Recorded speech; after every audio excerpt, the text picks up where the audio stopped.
Assalamualaikum warahmatullahi wabarakatuh. Perkenalkan, nama saya Widya Puspitasari dari kelas SI 20A.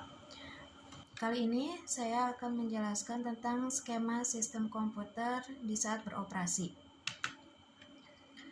Komputer merupakan sebuah alat elektronik yang mampu melaksanakan tugas.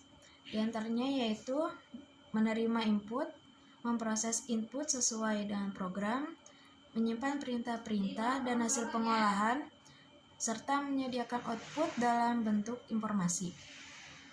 Sistem komputer ini baru akan bekerja apabila ada program komputer yang berisi instruksi yang memerintahkan CPU. Sementara itu, untuk tahap-tahapnya terbagi menjadi beberapa tahap. Tahap pertama yaitu pemasukan atau input. Tahap input merupakan tahap awal dari proses pengolahan yang terjadi pada sistem komputer. Tahap ini berupa pemasukan data mentah ke dalam sistem komputer melalui input device. Contoh dari peralatan masukan atau input device diantaranya keyboard, mouse, scanner, dan lain-lain. Alat-alat inilah yang digunakan untuk memasukkan data yang hendak diolah.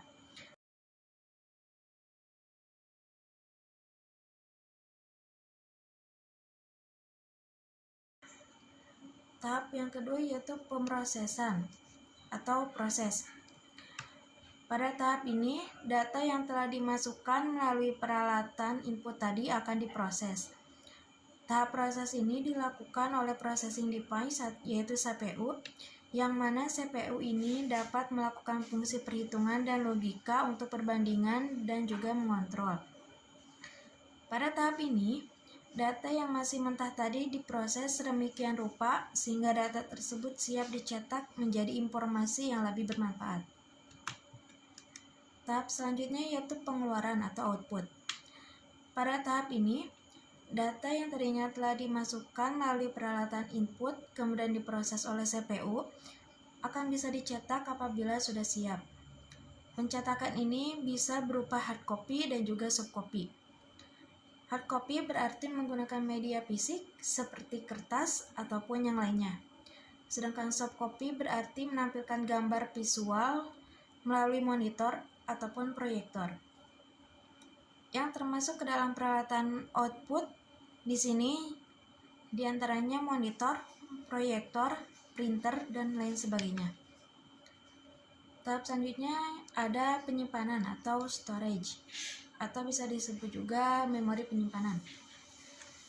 Tahap ini merupakan proses perekaman hasil pengolahan ke alat penyimpan dan dapat digunakan kembali sebagai input untuk proses selanjutnya. Jadi data mentah yang tadi diproses tadi dapat disimpan pada media penyimpanan dan nantinya bisa digunakan kembali sewaktu-waktu apabila ingin mencetak data tersebut.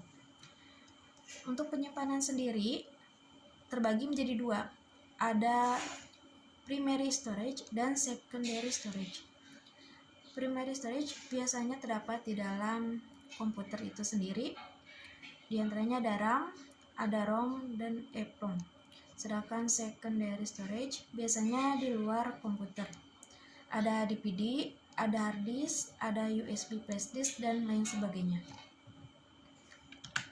Mungkin cukup sekian penjelasan dari saya. Wassalamualaikum warahmatullahi wabarakatuh.